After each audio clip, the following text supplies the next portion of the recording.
நிர்வாகிகள் வேறு கட்சிக்கு செல்வதால் பாதிப்பில்லை என்றும் மதிமுக கட்டுக்கோப்புடன் இருப்பதாகவும் அந்த கட்சியின் பொதுச் செயலாளர் வைகோ கூறியுள்ளார். சென்னையில் உள்ள மதிமுக தலைமை அலுவலகத்தில் அந்த கட்சியின் உயர்நிலை குழு கூட்டம் நடைபெற்றது. கூட்டத்திற்கு பிறகு செய்தியாளர்களை சந்தித்த கட்சியின் பொதுச் செயலாளர் வைகோ, சட்டப்பேரவை தேர்தல் தோல்விக்கு பிறகு மதிமுக நிர்வாகிகள் வேறு கட்சிக்கு செல்வதால் கட்சிக்கு எந்த பாதிப்பும் இல்லை என்றார். மதிமுக கட்டுக்கோப்புடன் இருப்பதாகவும் அவர் கூறினார்.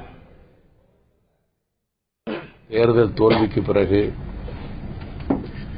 ஓரிரு தோழர்களை தவிர வேறு எங்கும் எந்தவிதமான சேதாரத்தையும் யாரும் ஏற்படுத்த முடியவில்லை. கழகம் கட்டுக்கோப்பாகவும் வலுவாகவும் இருக்கிறது.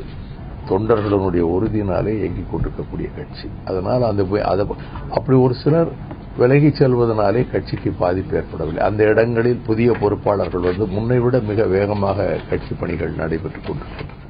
பாலாற்றின் குறுக்கே தடுப்பணையின் உயரத்தை உயர்த்தும் ஆந்திர அரசின் நடவடிக்கையை தடுக்க சட்டப்பேரவையில் தீர்மானம் நிறைவேற்றி மத்திய அரசுக்கு அனுப்பி வைக்க வேண்டும் என்று வைகோ தெரிவித்தார்.